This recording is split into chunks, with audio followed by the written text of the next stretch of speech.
the thing is, a lot of people, there's a lot of, the thing is, the strikes, they're doing the strikes, but to me, it's a numbers game. So the IRGC have what, 200,000 bad guys.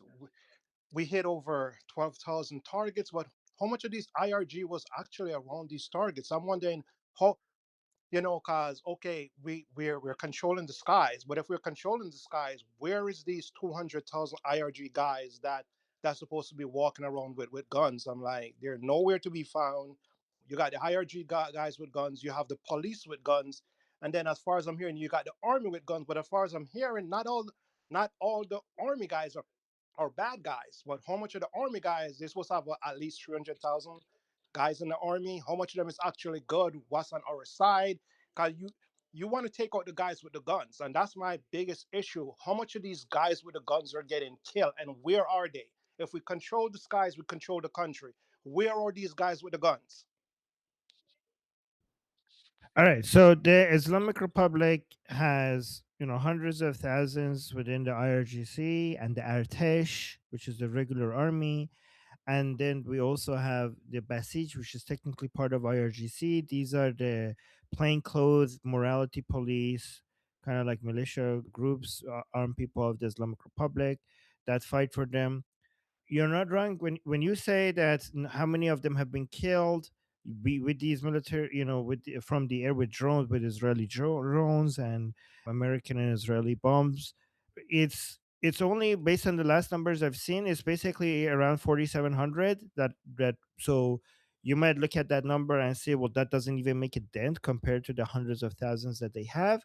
What we're not considering, first of all, the number of injuries is significantly higher than the number of people they have killed, but even that doesn't still make a dent compared to the number of people that they actually have. But the real effect that this has is defections and demoralization and demotivation, because for every person that they kill, 1,000 people are not going to show up to work. Like, that's the real effect. And a lot of when it comes to hundreds of thousands of people within the Islamic Republic, first of all, we already saw in early January how ineffective that those numbers are. Like, many of these people would not show up to come shoot at the Iranian people in the streets. First of all, because we got reports that the Islamic Republic officials, they were calling their family members, like their uncles and cousins, to please come. I'll give you a gun to shoot at people. I have bags of US dollars here. Please come and help us out here, right? That shows that all of these hundreds of thousands were they're not doing them any good if they were calling their uncles who had no military training. Here, like, I'll just give you US dollars, you just point and shoot. So there's that. And among the people that they have, when you take out a checkpoint of it, more than the effect is not that, oh, 5 people died, that's a significant reduction in the numbers of IRGC forces. The main effect of that is that the news passes around that they're taking out checkpoints among IRGC members. So a lot of people like, I even if I was getting paid, I'm not getting paid enough for this, let alone that I haven't been paid for 4 months, right? So I haven't been paid for 4 months, and I'm supposed to go to a checkpoint that might get bombed. And so when it comes to the numbers, but but other than that, another significant number is the number of military bases and IRGC bases and calentaries that they have taken out. That has been very significant. A lot of these people are just living in tents and just roaming around the streets, and they're like homeless people. They don't have any place to go, report to. It is true that a lot of their intelligence ability has been bombed. A lot of their communication is non-existent anymore. They don't even know who's their commander. Like, they don't know who are they even answering to. All of that infrastructure and the framework that they had, the people who spoke into their ear, the information that they had regarding who's where, who's doing what, it's very chaotic. They notice it that everything is like up in the air and chaotic, and that actually continues to demotivate them and demoralize them. Like, a lot of these military bases, the ones who are standing, people are like, everybody's saying, like, people are not showing up to work, right? The main concern here is the so so that I was mentioning to you that one information that we have, that we know that these hundreds of thousands of forces that they have is not going to help them that much if these people are not going to, follow orders, or they're basically scared or demoralized. But there's another data point that we have, is that during in early January, when the Iranian people came into the streets, we also know that those hundreds of thousands were not good enough, or they're like very is wasn't doing them much help, because they brought forces from outside. Like, why did they need to do that? Like, we saw the Islamic Republic bring popular mobilization forces, or Hashd from Iraq. They brought these are Shia proxy groups that they have. They brought the Zainabiyun from Pakistan. They brought the Fatimiyun from Afghanistan. If you have hundreds of thousands of people that are willing to, follow your orders, why are you bringing a few tens of thousands from Iraq, Pakistan, and Afghanistan? That should be completely unnecessary. Like, what is, like, what much of a how much of a difference is 5,000 people going to make from Iraq, if you have hundreds of thousands of people who are willing to fight for you? And so to me, that suggests that, these numbers are inflated. And when I was in Iran, I remember some of my classmates, they were Basiji, and they had cars that meant that they could carry a gun when they wanted to, and they would brag about it. But this was like, I don't know, this was like a 15-year-old kid. Like, there's so many people who are card carrying members of the Basij, who all they have done is just basically went to, like, they got Basiji card because they went and clean a mosque or something. So these numbers are like big, but I don't know if these are like fighting forces that you could rely on for carrying out military operations, or basically, I mean, here's another third data point. Why is the Islamic Republic came out on state TV and they announced that they're reducing the age for military age for their combatants to be 12, and they publicly announced it, that you could now be young as 12 to basically manage the streets as part of the regime forces. These are child soldiers. Like, why would you need to do that if you have enough people? But the main but so that's not my concern. But my main concern right now is the ability of the Islamic Republic to bring forces from outside. We just saw, this is the actual concern. Look at this. So we already showed to you one caravan coming in a couple of days ago, and it's actually getting a lot worse.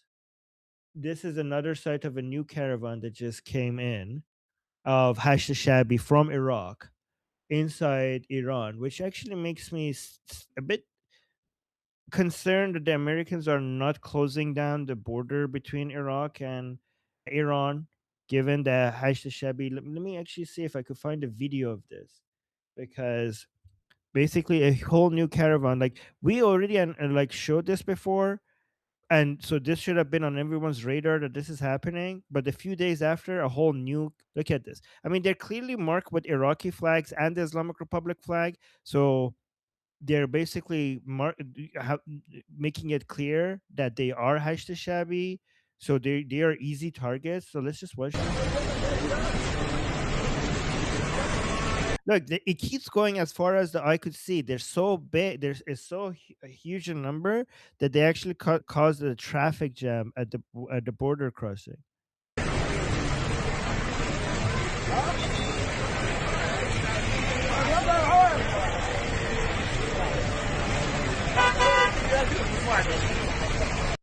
So, you guys know Emily Schrader. She said, extremely alarmed to see scenes from Iran today on of Iraqi proxy militias, PMF. This is the Popular Mobilization Front, or Hashd, entering Iran under the guise of aid.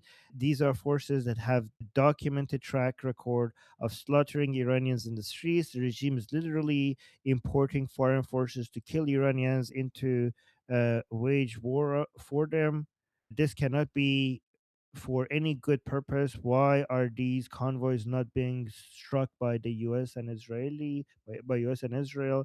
And also, this one was by open source intel. Open source intel was saying Iran-backed militias in Iraq heading to Iran. Where are the A-10s? Wait, guys, and then we also have video of them, treating themselves like tourists inside Tehran.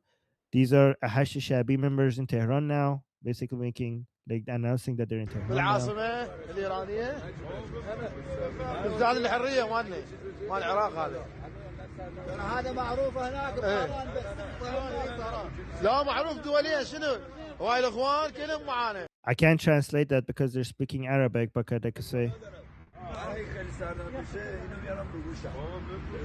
وين سيديون معروف حجي هاي مو صورة فيديو هذا حسين هنا ابو زينب خليكم اهلا وسهلا اهلا وسهلا يا هلا قالوا هذول الاخوان المجاهدين so. Ikhwan Mujahideen, so that means these are the jihadi brothers. So that means that they're confirming that they're the terrorists. And then we saw another video of them coming in. I'm not gonna play that with you guys but we also had Princess of Pahlavi posting about this.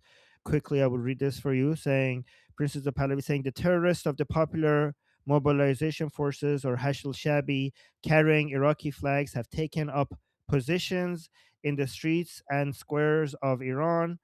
They parade around sowing fear and threatening massacres. They parade around sowing fear and and threatening massacre while chanting their propaganda in the face of our people.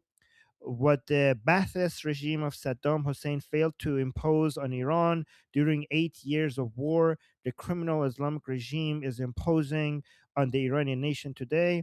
This is the ultimate disgrace of an anti Iranian regime that, in order to survive, has handed the country over to foreign occupiers. This is the trampling of a nation's pride and a blatant insult to the blood of those who defended the homeland for 8 years against Iraq. Shame on every man in military uniform who stands beside the invading terrorists of Hashd al-Shaabi against the great nation of Iran. Where is the Iranian army, basically the Artesh? Where are the veterans of the 8 year war with Iraq? Where has Iranian military honor gone that the Iraqi terrorists now lord over the lives, property, and honor of the Iranians from Khuzestan to Tehran? The Hashd al-Shaabi and other Iraqi militias are invading and occupying forces. They have no place in Iran. They must be expelled immediately from the pure soil of Iran. Long live Iran, Reza Pahlavi. So those are the updates. That's the main concern right now. Yeah, I could see that, but you have the. I want to know. We are not really sure how much number of immortal guards do we have, and we have at least 86 million Iranian the population that should be at least against the regime. What we're not really sure about, how much people is older, how much people really willing to fight. So it's all about the numbers. How much I'm like, we know we outnumbered the bad guys, but how much people actually been trained and ready to go? Like, yo, we're watching what's going Right. on. When the strike stop, we're gonna hit the streets and we got what we need. We're not just going out there to get mowed down. We're going out there with military mindset. We're gonna win this war. We are ready. Oh, they got a few 100,000. We got millions. We have the numbers. We should win. Y'all have the numbers. It's about is the Yeah. people really ready to take back their country?